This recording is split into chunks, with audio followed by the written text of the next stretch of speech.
carefully watching his surroundings. After minutes of standing there, the payphone rings once more.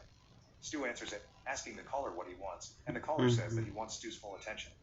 Stu asks the caller if he's an actor, and the caller sarcastically replies that he is, adding that he's one of Stu's pathetically failed ones. Stu tries to offer him help by getting him auditions, but the caller questions his ability to get him auditions since he's a publicist and not an agent. Stu promises that he can call some of his contacts, and that's when the caller offers Stu to call the person he contacted from when he first got into the phone booth.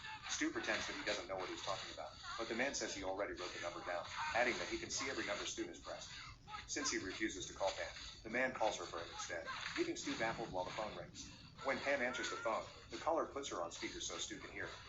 The caller introduces himself to Pam as one of Stu's friends, then tells her that Stu lies. When Pam tries talking to Stu, asking if what the man said is true, he fruitlessly tells her to hang up the phone, but the caller informs Stu that Pam can't hear her.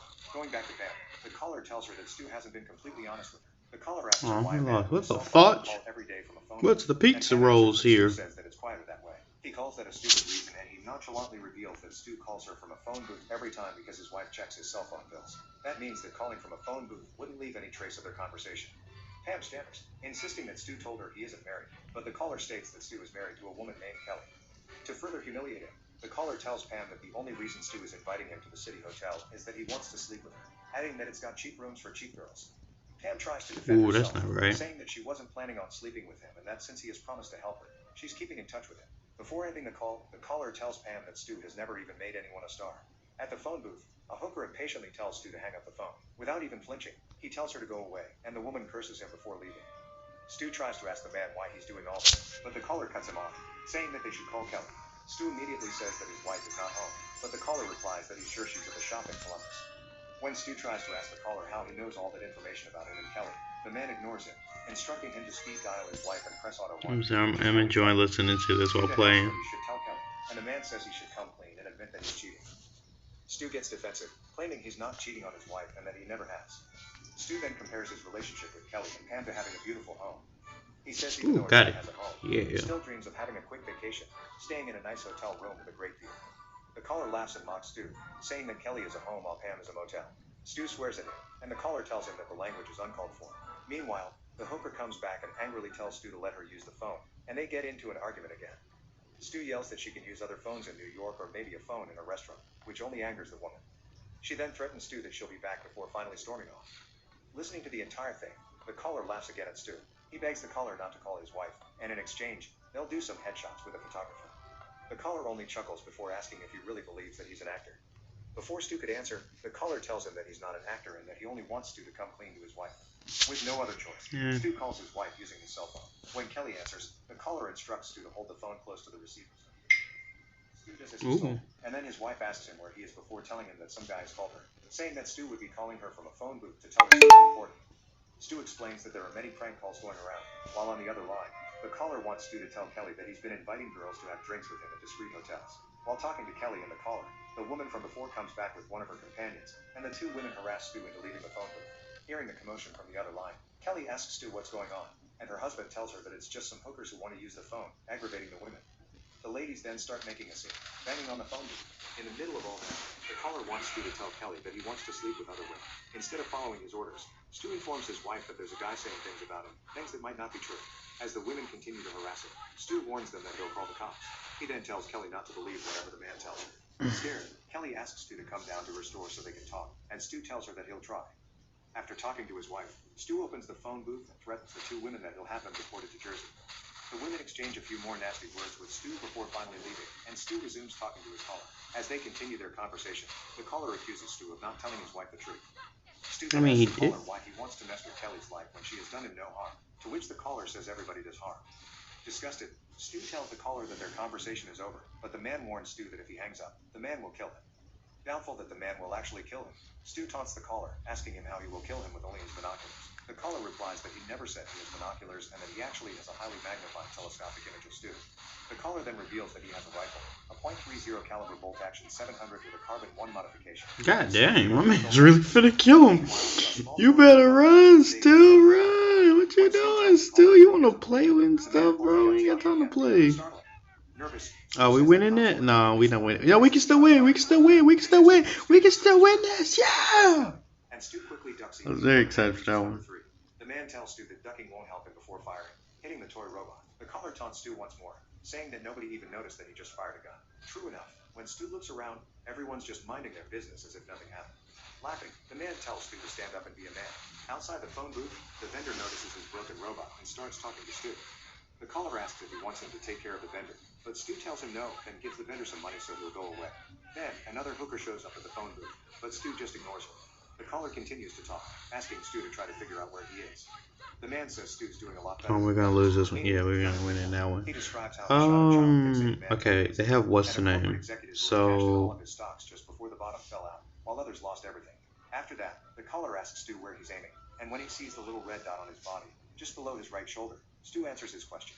Then, the man inquires whether Stu knows anything about those killings. Stu says yes. The man gives yeah, I him a do. hint, saying that Oh, all their belongings were left in their bodies, and that's when Stu realizes that those killings weren't robberies, they were executions.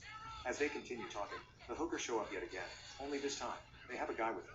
The guy, Leon, orders Stu to hang up and get out, but the caller tells Stu not to do it. Leon and the hookers keep harassing Stu to end his call, but he tries to reason with them and say that oh, we could have won that.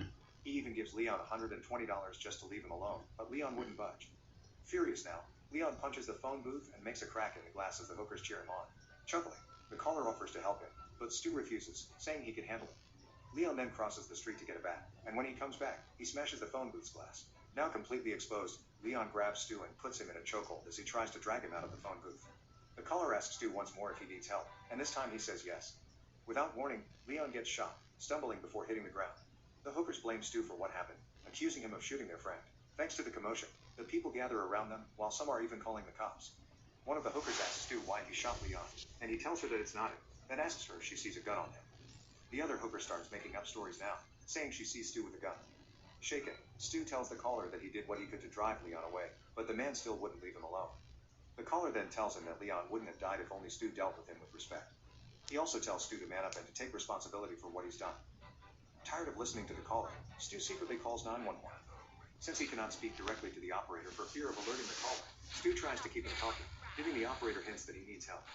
Unfortunately, the operator doesn't understand and hangs up. As soon as the 911 call ends, the caller shoots the side of the phone booth, raising Stu's ear.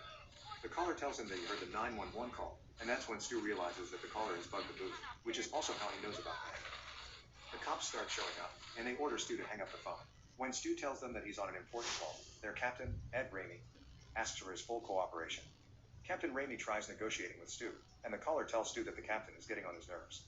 Captain Ramey continues talking to him, trying to see if there's any way he can make him surrender. To make things more interesting, the caller orders Stu to insult the captain by asking him if he still pleasures himself after his wife left him. Stu refuses, but the caller threatens to shoot the captain, forcing him to do as he's told.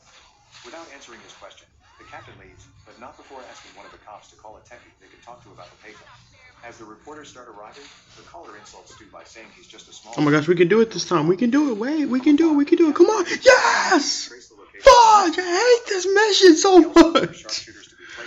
Oh, I'm gonna cry. We finally did it, boys. We did it. He says he can't because the cops might think he's reaching for a gun. Before Stu can answer the phone, Kelly arrives at the scene, making Stu realize that it's not Kelly calling him, but the man he's talking to. Kelly then talks to Captain Ramey, telling him about the man who called her earlier at her shop, but the captain thinks it might be just another case of a jealous husband. Before she can go into the details of the call, Captain Ramey is called by one of his men, informing him that the sharpshooters are now in position. With the help of Kelly, Captain Ramey talks to Stu, but he denies knowing her, claiming she's not his wife. When the caller threatens to shoot Kelly, Stu asks him what he wants, and the caller orders him to tell the truth about Pam, promising to let him go if he does. Almost crying now, Stu calls out to Kelly, and she immediately runs toward the phone booth, with the cops making sure they maintain their distance. After hearing his confession, Kelly says she doesn't care about what Stu has done, and the caller tells Stu that he's not letting him go. Stu hangs up the phone, but it starts ringing again. At this point, Stu finally declares that he's giving himself up. He steps out of the phone booth, but when Captain Ramey demands his gun, he says he doesn't have one. The phone rings again, and as Kelly gets impatient, she tries to get near Stu, making the caller point the gun at her. Stu sees the red laser dot on Kelly's forehead, and when the captain sees it, too, he immediately orders everyone to stand down. Stu helplessly tells Captain Ramey that he needs to answer the phone, and after some begging, the captain eventually lets him. After realizing what they're dealing with, Captain Ramey tells one of his men that there's a sniper in one of the buildings. I'm sorry, I got distracted by the thing. Meanwhile, I don't know what to do. I think we could just end it now. Leon's murder on him, revealing that he stashed a gun on the phone booth ceiling. With a murder weapon inside the booth, everyone will now believe that he shot Leon. The caller then teases Stu Thank to you. look to a window with pink curtains, hinting that he's there.